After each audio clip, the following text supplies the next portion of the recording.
공기에 저항이 없다고 가정한 뒤에 시속 50km의 속도로 움직이고 있는 차 위에서 이 차와 같은 방향으로 시속 50km의 공을 던졌다고 한다면 이 공이 가지는 속도는 얼마가 될까요? 당연히 시속 100km가 됩니다. 그렇다면 이번에는 이 차가 광속의 90%의 속도로 움직이고 있다고 가정해보면 어떨까요? 광속의 90%의 속도로 움직이고 있는 차 위에서 똑같이 광속의 90%의 속도를 가지는 공을 앞으로 던지면 이 공의 속도는 광속의 180%, 그러니까 빛의 속도를 충분히 넘어설 수 있지 않을까요?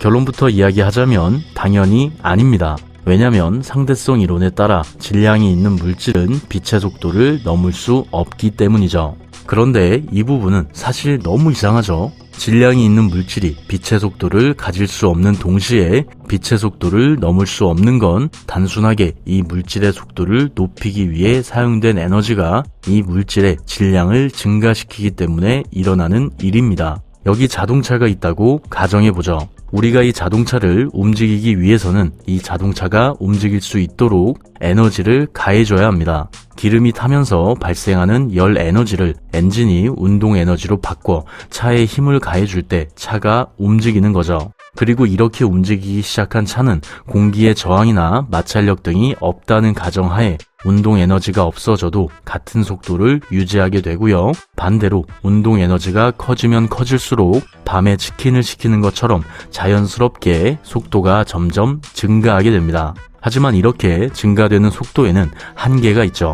바로 빛에 가까운 속도입니다. 이 차의 속도를 높이기 위해 가한 운동 에너지들이 차가 빛의 속도에 가까워지면 가까워질수록 속도를 높이는 데 쓰이지 않고 오히려 이 차의 질량을 증가시키는 데 쓰이게 되는데요. 이 차의 속도가 빛의 속도의 10%에 도달했을 때는 질량이 처음보다 1.005배 정도 늘어나게 되고요. 빛의 50%의 속도에서는 1.155배, 빛의 90%의 속도에서는 2.294배, 빛의 99%의 속도에서는 7.089배 정도로 증가하게 되죠.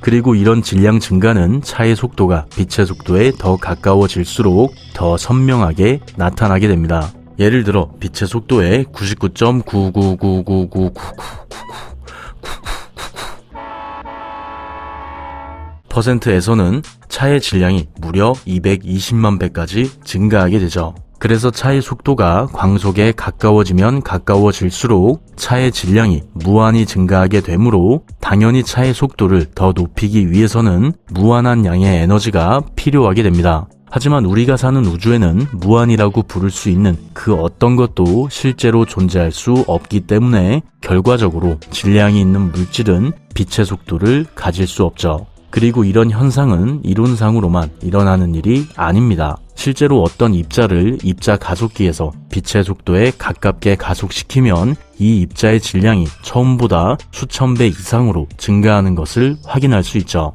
바로 이 부분이 이상한 겁니다. 단순하게 질량이 있는 물질이 빛의 속도를 가질 수 없었던 건 이 물질을 광속으로 가속시켜줄 수 있는 무한한 힘이 없었기 때문이었죠. 하지만 달리는 차 위에서 공을 던지는 건 이와 다릅니다.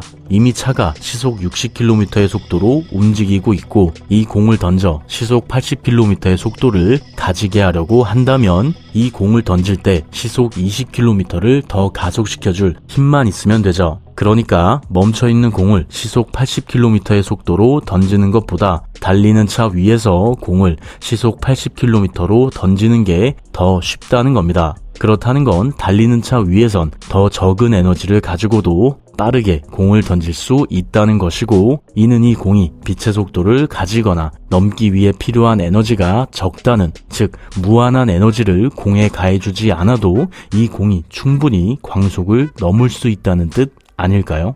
그럴듯해 보이려고 노력했지만 절대 아닙니다. 사실 우리가 처음에 달리는 차 위에서 던져진 공의 속도를 구한 방식을 갈릴레이 변환이라고 하는데요. 더 정확히 이야기하자면 갈릴레이의 속도 덧셈 공식입니다. 이 공식은 두 관성 좌표계의 각각의 운동 상태를 고려해 서로의 속도를 더해주거나 빼서 다른 관성계로 속도를 변환해주는 공식이죠. 참고로 여기서 관성 좌표계, 관성계란 멈춰 있거나 등속 운동을 하고 있는 물체가 가지는 좌표를 이야기합니다. 그리고 속도를 변환해 준다는 말은 한 좌표계에서 다른 좌표계로 속도를 옮겨준다는 말이죠. 여기 시속 50km의 속도로 등속 운동을 하고 있는 관성 좌표계인 버스 안에 C가 타고 있다고 가정해 보겠습니다. 만약 여기서 C가 뒤에서 앞으로 버스의 진행 방향과 같은 방향으로 운동을 했고 이 속도를 시속 10km라고 한다면 B의 관성계 안에 있는 C는 버스 B가 움직이는 걸 느낄 수 없기 때문에 C에게는 자신의 속도가 시속 10km로 관측되죠. 하지만 멈춰있는 관성계인 A의 입장에서는 다릅니다. 멈춰있는 A에게는 버스 B와 C가 같이 움직이고 있으므로 C의 속도인 시속 10km에 버스 B의 속도인 시속 50km를 더해줘야 하죠. 그래서 멈춰있는 A에게는 C의 속도가 시속 60km로 관측됩니다. 이게 바로 속도 변환이죠. 관성계 B에서 C가 움직인 속도를 관성계 A로 변환해 준 겁니다. 그리고 이 갈릴레이 변환을 이용하면 공이 광속을 넘어서는 것도 그럴듯하게 보이게 되죠. 광속의 90%의 속도로 등속 운동을 하고 있는 차 위에서 다시 광속의 90%의 속도로 공을 가속시키게 되면 멈춰있는 사람에게는 이 공의 속도가 광속의 180%가 되는 것처럼 보인다는 겁니다. 하지만 여기에는 치명적인 문제가 있죠.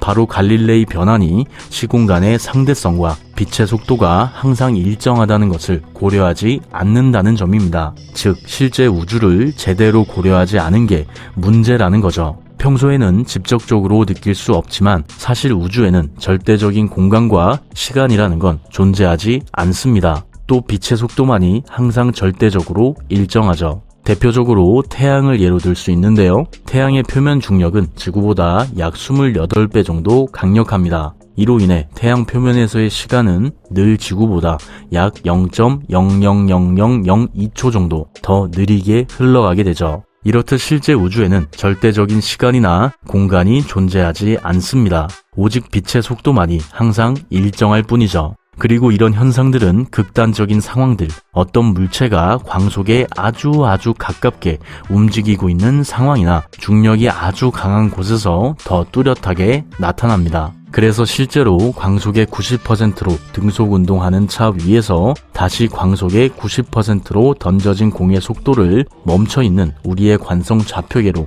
변환하고 싶다면 로렌츠 변환을 이용해야 하죠. 로렌츠 변환은 상대성 이론 이전에 나온 변환식으로 시간과 공간이 서로 연관되어 있다고 보는 동시에 빛의 속도만이 늘 일정하다는 것을 전제로 하는 변환식인데요. 우리가 상대성 이론을 설명할 때 지겹도록 이야기하는 광속에 가까운 기차가 바로 로렌츠 변환입니다. 예를 들어 멈춰있는 우리가 기차 밖에 있고 이 기차 바닥에서 빛을 쏴서 빛이 기차의 바닥과 천장을 왕복하고 있다고 가정해보죠. 먼저 우리가 멈춰있는 기차에서 빛이 움직이는 걸 보면 당연하게도 일직선으로 위아래, 위아래로 움직이는 걸 볼 수 있습니다.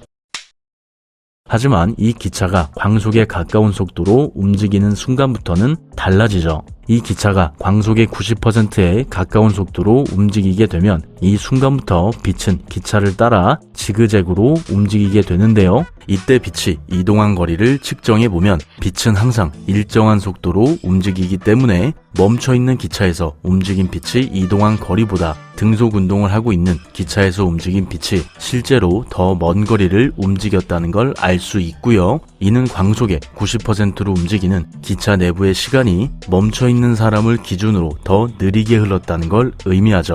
이 부분에서는 속거시를 떠올리시면 편합니다. 빛의 속도가 항상 일정하다면 같은 시간 동안 더 먼 거리를 이동한 빛의 속도가 더 빨라진다는 문제가 생기는데요. 이 문제를 해결하는 자연스러운 방법이 바로 시간을 바꿔주는 겁니다. 광속의 90%로 움직이는 기차 내부의 시간이 느리게 흐른다고 가정하면 빛이 더 먼 거리를 이동해도 항상 같은 속도를 유지할 수 있게 되는 거죠. 또 이렇게 빠르게 움직이는 관성계에서는 길이 수축도 일어나게 되는데요. 광속의 90%로 움직이는 기차의 경우 약 56% 정도 길이가 짧아지게 됩니다. 공간 자체도 시간과 함께 상대적으로 줄어들게 되는 거죠. 그리고 이런 현상은 시간과 공간을 절대적이라고 생각하는 갈릴레이 변환으로는 설명할 수 없는 현상입니다. 오직 시공간이 상대적으로 변할 수 있고 빛의 속도가 항상 일정하다고 생각하는 로렌츠 변환만이 이런 현상을 설명할 수 있죠.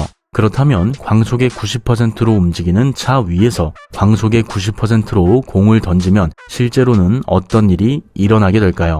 먼저 그 어떤 물질도 빛의 속도를 넘을 수 없고 또 빛의 속도가 항상 일정하다고 가정한 뒤에 광속의 90%로 등속 운동을 하고 있는 차가 멈춰있는 우리와 정확히 평행을 이룰 때 이 차 위에서 공을 광속의 90%로 던진다고 가정해 보겠습니다. 이 경우 차 위에서 던져진 공에게는 자연스럽게 길이 수축과 시간 지연 현상이 나타나게 되는데요. 조금 더 정확히 말하자면 공의 길이는 약 89% 정도 줄어들게 되고 시간은 약 9배 정도 더 느리게 흐르게 되죠. 참고로 이 순간 이 공 말고 광속의 90%로 달리는 차의 경우 길이는 약 56% 정도, 시간은 약 2.3배 정도 더 느리게 흐르고 있습니다. 차 위에서 던져진 공이 차보다 더 심하게 길이 수축과 시간 지연 현상을 겪는다는 거죠.